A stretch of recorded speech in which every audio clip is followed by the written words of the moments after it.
రాష్ట్రంలో ఎన్నికలు జరిగాయి. ప్రజలు ఓట్లు వేశారు. ఒక నేతను ముఖ్యమంత్రిగా ఎన్నుకున్నారు.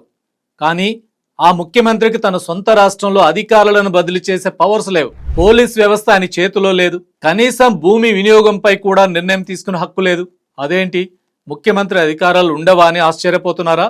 ఇదే జమ్మూ కాశ్మీర్ ప్రస్తుత పరిస్థితి. అక్కడ ముఖ్యమంత్రికి పదవి ఉంది కానీ అధికారపు తాళం చెవి మాత్రం లేదు. 2019 ఆగస్టు 5 జమ్మూ కాశ్మీర్ రాష్ట్రంలో రాష్ట్రపతి పాలన ఉన్న సమయంలో ప్రజల ఆమోదం లేకుండా ఆర్టికల్ 370 35 ఏళ్లను రద్దు చేశారు. రాజకీయ నాయకులందరినీ గృహ నిర్బంధంలో ఉంచి ఇంటర్నెట్ ఫోన్లు కట్ చేసి ఈ నిర్ణయం తీసుకున్నారు. దీన్ని కేంద్రం జాతీయ ఏకీకరణాన్ని గొప్పగా ప్రచారం చేసుకుంది. కానీ ఇక్కడే ఒక లాజికల్ ప్రశ్న ఉంది. జమ్మూ కాశ్మీర్ అప్పటికే భారతదేశం అంతర్భాగం. మరి కొత్తగా ఏకీకరణ చేయడం ఏంటి?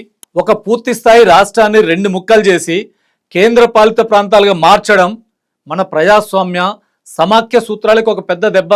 గత 5 ఏళ్లుగా కాశ్మీర్లో అంతా ప్రశాంతం, నార్మల్సీ వచ్చేసిందని మనకు చెప్తున్నారు. కానీ అక్కడ కనిపిస్తుంది ఏంటి?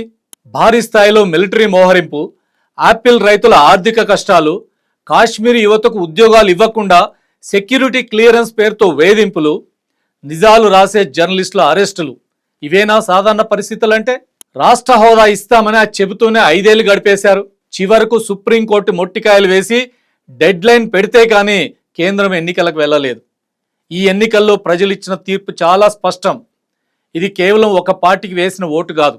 2019 ఆగస్టు 5న కేంద్రం తీసుకున్న నిర్ణయానికి వ్యతిరేకంగా కాశ్మీర్ ప్రజలు ఇచ్చిన తీర్పు. కానీ గెలిచిన ఒమర్ అబ్దుల్లా పరిస్థితి ఏంటి? పేరుకు ముఖ్యమంత్రి, కానీ పరిపాలనపై పూర్తి కంట్రోల్ లేదు. అధికారుల పోస్టింగ్లు, లా అండ్ ఆర్డర్ అన్నీ కేంద్రం ప్రతినిధి అయిన లెఫ్టినెంట్ గవర్నర్ గుప్పెట్లోనే ఉన్నాయి. ఇదంతా చూసి కాశ్మీర్ ఎక్కడో ఉందిలే మనకెందుకు అనుకుంటే పొరపాటే.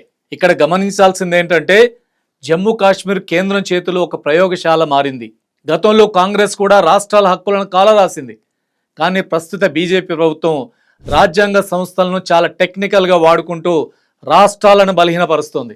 ఓసారి ఢిల్లీని గమనించండి. 2015, 2023లో ఢిల్లీలోని ఎన్నికైన ప్రభుత్వ అధికారులను ఎలా లాక్కున్నారో చూసాం. సుప్రీంకోర్టు తీర్పు ఇచ్చిన ఆర్డినెన్స్లు తెచ్చి మరీ పెత్తనం చెలాయించారు. రేపు బీజేపీకి వ్యతిరేకంగా వేరే ఏ రాష్ట్రంలో ప్రజలు తీర్పు ఇచ్చినా అక్కడి ప్రభుత్వాలకు అధికారాలు లేకుండా చేసి గవర్నర్ల ద్వారా ఇలాగే కేంద్రం పెత్తనం చెలాయించే ప్రమాదం ఉంది. ప్రజాస్వామ్యంలో కేవలం ఓటు వేయడం మాత్రమే కాదు, తమ హక్కుల కోసం శాంతియుతంగా నిరసన తెలిపే హక్కు కూడా ప్రజలకు ఉంది. కానీ కాశ్మీర్ ఎమ్మెల్యేలు జంతర్ మంతర్ వద్ద ధర్నా చేస్తామన్న ప్రభుత్వం అడ్డుకుంది. ఫైనల్గా మనం అర్థం చేసుకోవాల్సిన ఒకే ఒక్క పాయింట్ ఏంటంటే జమ్మూ కాశ్మీర్ సమస్య అంటే కేంద్ర పాలిత ప్రాంతానికి రాష్ట్ర హోదా ఇవ్వాలా వద్దా అనేదే కాదు.